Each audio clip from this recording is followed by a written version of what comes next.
السلام عليكم ورحمة الله وبركاته. اهلا، ازيكم يا حبايب؟ طبعا انا هنا جاية اعمل معاكم مخلل الزيتون بطريقة سهلة وبسيطة وزي بتاع المحلات بالظبط. طبعا انا جبت هنا كيلو ونص زيتون عزيزي. فطبعا هبتدي معاكم الطريقة. هفضيهم هنا في طبق كبير عشان احط عليهم بقية المكونات. ما شاء الله يا بنات، بيبقى تحفة طعمه حلو، وبيبقى بنحط عليه كده مكون بيخليه مقرمش وطعمه حلو. هنا بشرة ربع كيلو جزر،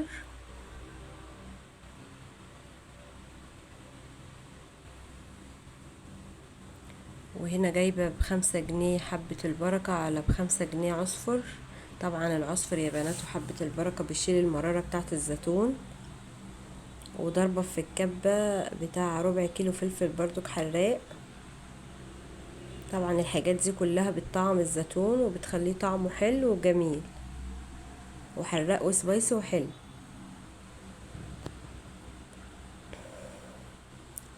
وهنا كنت جايبة نص كيلو ليمون، عصرت منه يجي ربعه، وقطعت الباقي بالطريقة اللي انتوا شايفينها دي. الليمون 4 وشلت البذر منه. هقلب بقى الكلام ده كويس كده في بعضه.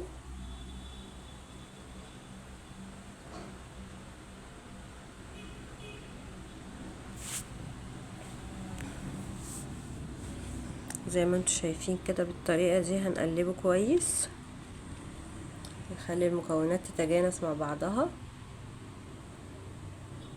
عايزة اقول لكم ان انا بعمله كل سنة، بيبقى ما شاء الله جميل، اللهم بارك. وهنا برضك معايا بتاع ربع كيلو فلفل حراق، بقطع القرن 2 كده زي ما انت شايفة.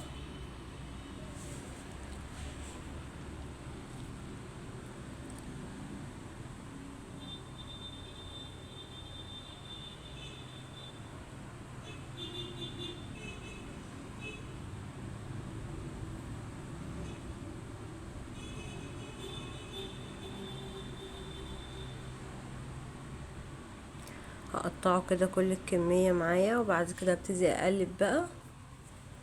وهنا بقى هحط المكون اللي بقول لكم هيخليه يحفظوا معاكم السكر. طبعا بيحفظوا مادة حافظة. وحاطه نص معلقه ملح ليمون، دي بتحفظه برضك وبتديله قرمشه كده وتخليه ما يتهرش ويبقى حلو. يبقى معلقه سكر حلوه ونص معلقه ملح ليمون، وتقلبي كل الكلام ده بقى. انا كنت هنا بلبس جوانتي عشان طبعا الحاجات حراقه، فبتخلي ايدي كلها بتفضل حراقه وكده.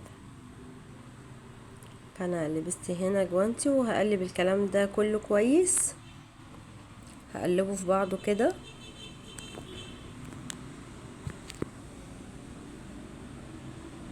بس طبعا هنا الطبق كان مليان على اخره، فما كنتش عارفه اقلب كويس يعني.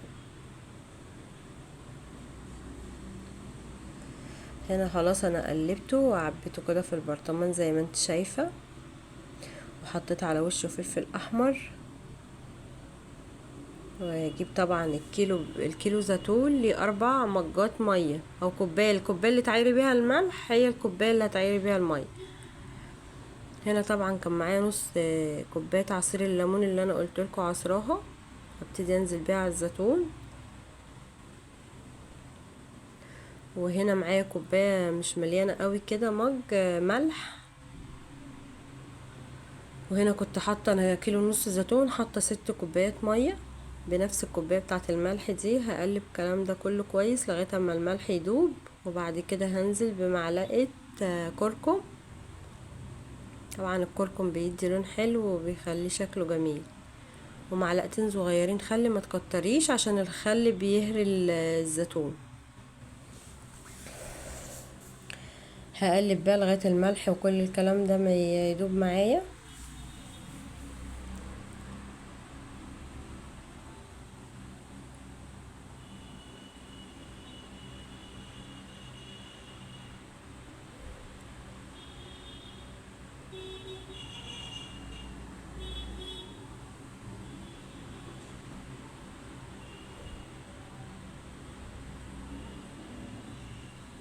زي ما انت شايفة اهو بالطريقة دي. عايزة اقولك طبعا انت هنا بتبقي مخللاه بايديكي وضامنة نظافته وغسلة الحاجة كويس. هنا احط معلقة الكركم، طبعا بتخلي لون المية جميل ما شاء الله اللهم بارك. هنا حسيت ان اللون لسه مش عاجبني اوي فحطيت حبة كمان بس. وهقلب بقى الكلام ده كله كويس. ده ابني ده اللي كان بيقلب. هبتدي بقى هبتدي بقى احط بقى الزيتون المية دي خلاص كده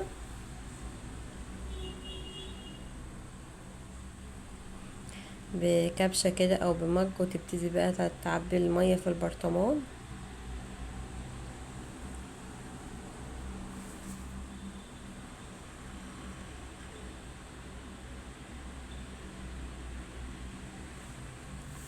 زي ما انت شايفة بالطريقة دي. طبعا لو وصلت معايا لغاية هنا ما تنسيش تشتركي في القناة وتفعلي زرار الجرس عشان يوصلك كل جديد، عشان قناتي تكبر بيكم يا حبايبي.